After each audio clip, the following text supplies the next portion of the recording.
Os mais antigos registros de escrita são encontrados no norte da África e no oeste da Ásia, e incluem o egípcio, desde o 4º milênio antes da Era Comum, e o acádio, desde o 3º milênio antes da Era Comum. Teriam essas duas línguas alguma coisa em comum? Vamos comparar alguns itens do vocabulário. Eu, Yanak, Anaku. Flor, Wanab, Inbu. Morrer, Mawat, Maato. Água, Mau, Mu. Fogo, Sakyat e Chatu. Mas a semelhança entre essas línguas só foi percebida mais tarde, a partir do século IX da Era Comum. As primeiras conexões percebidas entre línguas dessa região foram baseadas em línguas mais recentes, como árabe, hebraico, aramaico e as línguas berberes. Veja aqui as mesmas 5 palavras em árabe clássico e rifenho, uma das línguas berberes. Nem todas são cognatas como nas duas línguas anteriores. Ao longo dos séculos seguintes, uma enorme família de línguas foi determinada, as línguas afro-asiáticas. Atualmente elas se encontram espalhadas por todo o norte da África e o Oriente Médio e incluem 5 subgrupos. Línguas semíticas, que incluem as mais famosas e faladas como árabe, hebraico, aramaico, amárico e tigrinha. Línguas berberes. Línguas chádicas, da qual a mais famosa e falada é o Hausa. Línguas omóticas. Línguas cuxíticas, onde as mais famosas e faladas são Oromo e Somali. E um 6º grupo, infelizmente extinto, é o que inclui o famoso egípcio. Todas as línguas afroasiáticas que não são semíticas já foram chamadas de línguas camíticas, e como consequência a família é às vezes chamada de línguas semito-camíticas. O nome semítico faz referência a Sem, um dos filhos de Noé, que seria o ancestral desses povos na mitologia abraâmica. Da mesma forma, o nome camítico faz referência a Cã, outro filho de Noé, que seria o ancestral dos povos africanos. No entanto, as línguas camíticas não formam um grupo natural como as semíticas, pois não são mais aparentadas entre si do que com as semíticas. Por isso, o nome semito-camíticas para a família não é mais tão usado. Devido à grande distribuição geográfica ocupada por essa família atualmente, incluindo países bastante populosos como Nigéria, Etiópia e Egito, a família afroasiática é a 3ª maior do mundo em número de falantes nativos, ficando atrás apenas das famílias indo-europeia, sino-tibetana e Níger-Congo. Já tem um vídeo introdutório sobre as línguas indo-europeias aqui, confere lá depois. E se você quer ver um vídeo sobre as sino-tibetanas e outro sobre as Níger-Congo, já se inscreve no canal e ativa as notificações para ser informado quando eles saírem. A língua ancestral da qual todas as línguas afroasiáticas derivam é chamada de proto-afroasiático. É difícil precisar quando essa língua era falada. Considerando que o egípcio antigo e o acádio, que fazem parte de 2 ramos da família, são registrados desde uns 3.000 anos antes da Era Comum, mas as duas línguas já eram consideravelmente distintas, imagina-se que a origem da família fique em algum ponto entre 8.000 e 18.000 anos antes da Era Comum. Mesmo considerando o limite mais jovem, de 8.000 anos antes da Era Comum, isso ainda faz a família proto-afroasiática ser a mais antiga família de línguas reconstruída. Como consequência do tempo imenso que passou desde a divergência das línguas filhas, é difícil recuperar muitos aspectos gramaticais do proto-afroasiático. As raízes das palavras eram provavelmente formadas de 2, talvez 3 consoantes.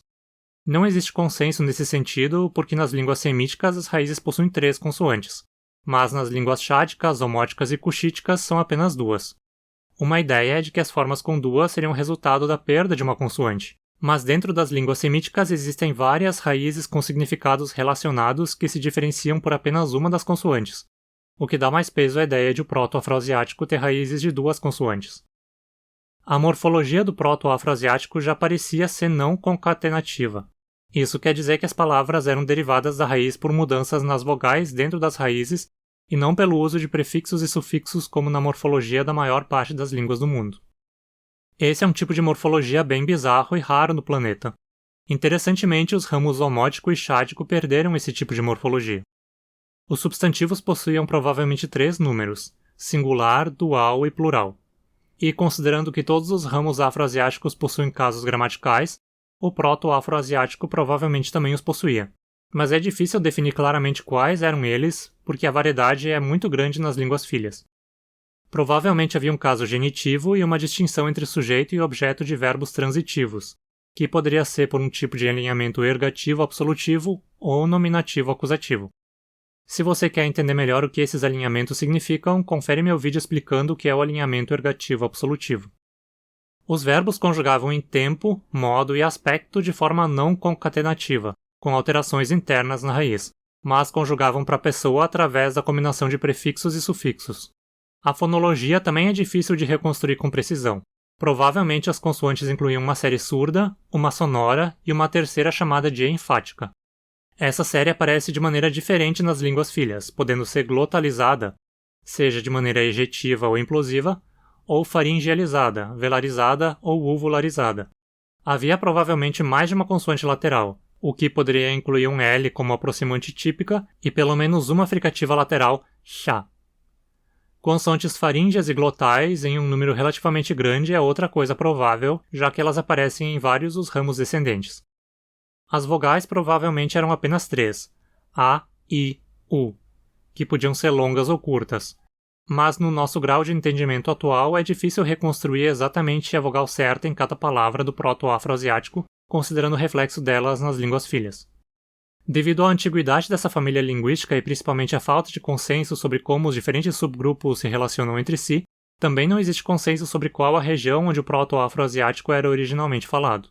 Entre estudiosos de egiptologia e culturas semíticas, a origem do proto-afroasiático costuma ser sugerida como Levante, associando os falantes da protolíngua com algumas culturas bastante antigas dessa região, como a cultura natufiana, que existiu entre 13.000 e 9.500 anos antes da Era Comum nessa região. Segundo essa hipótese, a cultura proto-afroasiática já teria um sistema de agricultura bastante desenvolvido. Já entre linguistas predomina a ideia de que o proto-afroasiático era falado no nordeste da África, pois esse ponto fica mais central em relação à distribuição dos subgrupos. Nesse caso, ainda temos duas sugestões de origem. Uma é ao longo da costa do Mar Vermelho, entre a Eritreia e o sul do Egito.